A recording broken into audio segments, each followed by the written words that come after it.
بسم اللہ الرحمن الرحیم۔ جی دوستو، آپ سب کو لاک ٹی وی 4 پر خوش آمدید۔ آج ہم قومی شعور کی پرکھ کے سلسلے میں اس کے مضمون کو آگے بڑھاتے ہوئے آپ کے سامنے رکھتے ہیں۔ دوستو، جنہوں نے دنیا میں امن اور سلامتی، آتشی محبت اور سلامتی کی ایسے صدائیں بلند کی کہ انسانیت ان کی عظمت کے سامنے سرنگوں رہیں، مگر پہچان کی کسوٹی بہرحال ان کے افکار کے ساتھ ساتھ ان کے مریدوں کے رویے میں بھی پائی جاتی ہے۔ ان تمام اعلیٰ درشوں شعور پر افکار سے ہٹ کر ہم عوام کی فکری و شعوری رہنمائی کرتے ہوئے خطیبوں پر آتے ہیں اور قلم کاروں پر آتے ہیں، اور پوری دنیا کو چھوڑ کر آپ اپنے سماجی معاشرتی ماحول میں ارد گرد نظر ڈالیے، آپ کو بھی پتہ چلے گا۔ جیسا کہ آج کل اینکر، کالم نگار، تبصرہ نگار، صحافی کہا جاتا ہے، ان میں کتنے پاپولر آوازوں کے ہم آہنگ ہوتے ہیں اور آگے بڑھتے ہی چلے جاتے ہیں، اور کتنے ہیں جو عوام کے حقیقی مفاد میں سچائی، انسانیت کے ساتھ جڑے رہنے میں ہی عافیت سمجھتے ہیں۔ دوستو، یوں کتنے ہیں وہ عوام میں سستی شہرت کے حصول کے لیے پاپولر نظریہ نقطۂ نظر کے ترجمان بنے ہوتے ہیں۔ کتنے ہیں جو اس اصول پر ڈٹ جاتے ہیں، ہم نے کبھی بھی شوگر کے مریض کو کبھی ظاہری اور پوشیدہ فائدے کے لیے گولیاں نہیں دیں، اور اپنی واہ واہ کے لیے عوام میں شعوری سربلندی کی بجائے عقیدت مندوں کے نام پر جذابیت بھڑکائی، مذہبی منافقت کے الاؤ پر پانی کی بجائے تیل نہیں ڈالا۔ دوستو، اس وقت پاکستان بھر میں آپ دیکھ سکتے ہیں کہ اب فرقہ پرستی کی وجہ سے مذہبی رواداری میں کیا کیا انقلاب آئے۔ ایک ہی وقت یہ بھی آنا تھا، جیسا کہ حضرت داتا گنج بخش کے دربار کے مقابلے پہ مولوی خادم حسین کا دربار بنے گا، اور اس کی قبر کے اوپر نہایتی عقیدت مندوں کے ساتھ فاتحہ پڑھتے ہیں جا کے، اور پھر ملک کی بلکہ پاکستان کی سلامتی کے لیے دعائیں مانگی جاتی ہیں۔ دوستو، یہ بھی ایک وقت آنا تھا، ہمارے سیاسی اکابرین اس کے مزار پر حاضر ہوتے، اس کے جانشین صاحب رضوی کو گلدستے پیش کرتے اور خواہش کرتے کاش ہماری طریق البیک کے ساتھ سیاسی مفاہمت ہو جائے، اور اسی حوصلہ افزائی کی وجہ سے صاحب رضوی نے نہایتی جوش میں آ کر یہ اعلان کیا، آنے والے الیکشن چاہے وہ پہلے آئیں چاہے 2023 میں آئے، طریق البیک پورے پاکستان میں انتخابات کے لیے اپنے امیدوار کھڑے کرے گی۔ دوستو، یہ تو چند دنوں کی بات ہے، چند ہفتوں کی بات ہے، یا پھر چند مہینوں کی بات ہے، یا پھر چند سالوں کی بات ہے۔ ادھر طریق البیک والے بسر اقتدار آئیں گے اور امیر المومنین کا خطاب لے کر اقتدار نشین ہوں گے۔ دوستو یہ بھی سوچنے والی بات ہے، اس وام کے جنگل میں شیر دو ہی ہوتے ہیں اور دونوں شیروں نے فیصلہ کرنا ہوتا ہے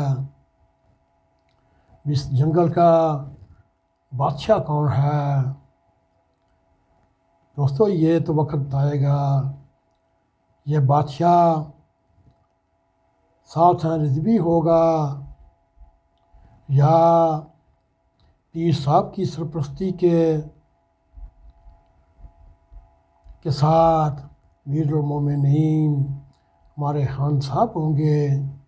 دوستو یہ وقت ابھی دور ہے، میرے خیال میں 1 سال سے پروگرام کر رہا ہوں، یہ فروری اور مارچ آنے دیں، اللہ کرے یہ جھوٹ ہی ہو، مگر میں پورے کانفیڈنس کے ساتھ یہ کہہ رہا ہوں فروری مارچ یا اپریل میں ایک ایسا آرڈیننس آئے گا جس کے مطابق پورے پاکستان میں یہ ریفرنڈم کرایا جائے گا۔ اگر آپ ریاست مدینہ کو چاہتے ہیں تو ووٹ ڈالیں، جب ریفرنڈم ریاست مدینہ کے حق میں ووٹ آیا تو پھر خان صاحب تا عمر امیر المومنین ہوں گی اور کرتا درتا حضرت پیر صاحب ہوں گے۔ اس کے بعد پاکستان کی بنیادوں میں کون سی دیمک لگے گی؟ یہ دیمک لگ چکی ہے، چاہے وہ طریق البیک ہو، چاہے وہ حضرت پیر صاحب ہوں، چاہے وہ ان کے مرید ہوں۔ دوستو یہ اب وقت آ گیا ہے کہ ہمیں اپنی صفوں میں کالی بھیڑوں کو پہچاننا چاہیے، جو اپنے جھوٹے بڑے مفادات کے لیے عوام کو سیاسی دنگل میں، سماجی دنگل میں یا مذہبی حوالوں سے گمراہ کرتے ہیں۔ کیا ایسے ہی لوگ نہیں تھے جنہوں نے کبھی معصومیت اور مظلومیت کا البادہ اوڑھ کر ایسی مذہبی منافقت پھیلائی کہ لاکھوں بے گناہ انسان حکمہ اجل بن گئے؟ یہ ہمارے کالم نگار تھے، یہ ہمارے لکھاری تھے، یہ منافقوں کے بیچاری ہمارے کیسے دانشور ہیں جو ہر مداری، ہر بیماری کو قوم کے سامنے نجات دہندہ بنا کر پیش کرتے ہیں۔ کوئی اپنی ٹانگوں پر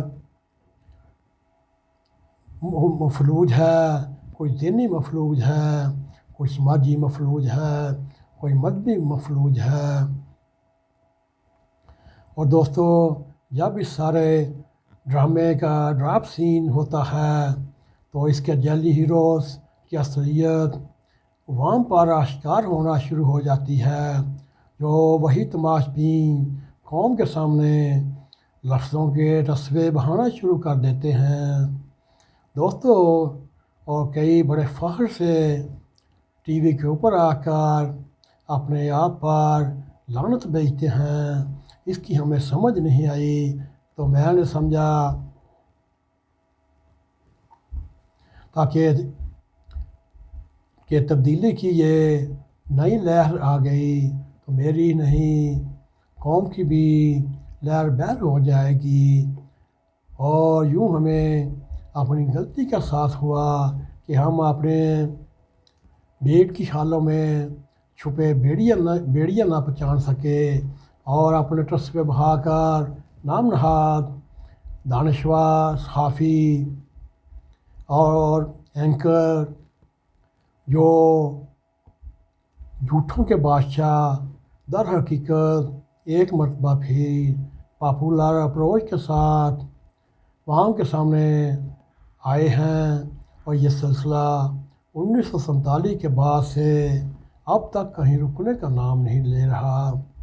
لہذا میری معصوم قوم کے باشندوں 22 کروڑ عوام کے سامنے سے ہم یہ سامنے رکھتے ہیں، آپ کسی خیالات میں گڈ مڈ ہونے کی بجائے ان سیاسی مداریوں کے جھانسے پہ نہ آئیں، چاہے وہ اپنے آپ کو فرشتہ بنا کر پیش کرے، چاہے وہ کرپٹ ہے یا نہیں کرپٹ، اور اس نعرے کے ساتھ وہ کرپٹ ہے، مہان کرپٹ ہے، مگر ان کے ساتھی ان کے سامنے ہی اور آپ کے سامنے ہی ارباں ارب روپیہ کماتے جا رہے ہیں۔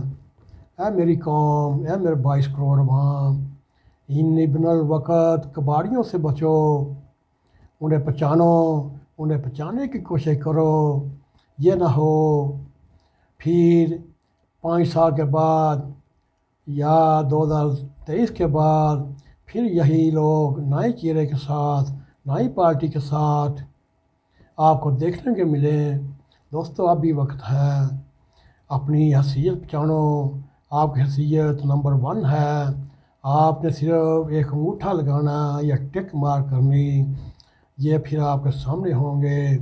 دوستو اس وقت پاکستان درونی حالات، بیرونی حالات کی وجہ سے ایک ایسے جال کے شکنجے میں آیا ہوا ہے۔ پاکستان کو اس وقت سانس لینا دربر ہے، مگر آپ سے گزارش ہے آپ اپنے عسکری داروں کے ساتھ کاندھے سے کاندھا ملا کر رہیں اور ان کی پوری حمایت کریں، فیور کریں۔ وہی ایک تارا بچہ ہے جو پاکستان کی سلامتی کا ضمانت دیتا ہے۔ دوستو جن سیاسی مداریوں سے بچیں جو وہ کبھی پیر کے روپ میں آ جاتا ہے، کبھی سفید رنگ کے روپ میں آ جاتا ہے۔ دوستو کبھی وہ کشمیری بن جاتا ہے، کبھی بلوچی بن جاتا ہے۔ میری آپ سب سے درخواست ہے، آنکھیں کھولیں، کان کھولیں اور دیکھیں اس وقت پاکستان کے اندر کیا ہو رہا ہے اور پاکستان کے سرحدوں کے چاروں طرف کیا ہو رہا ہے۔ خدا را وقت کو بچانے اور اپنے عسکری داروں کی حمایت کرتے ہوئے ان کو کاندھے سے کاندھا ملا کر چلیں، تاکہ ہمارے پاک وطن کو اللہ تعالیٰ اپنے حفظ و مان میں رکھتے ہوئے حق دکھ درد سے بچائے اور پاکستان کے اچھے وقت کا انتظار کرنا چاہیے۔ دوستو یہی ہمارا ایک مضمون تھا، یہی ہمارا ایک نعرہ تھا کہ پاکستان زندہ باد۔ اگر آپ کو ہمارا یہ پروگرام پسند آئے، اس کو لائک بھی کریں، اس کو شیئر بھی کریں اور کمنٹ سیکشن میں جا کے اپنا زار خیال کرتے ہوئے ڈاک TV 4 کو سبسکرائب کریں۔ دوستو جاتے جاتے بیل آئیکن کو ضرور پریس کریں تاکہ ہماری تازہ ویڈیو آپ تک پہنچتی رہیں۔ اسی کے ساتھ السلام علیکم ورحمۃ اللہ وبرکاتہ۔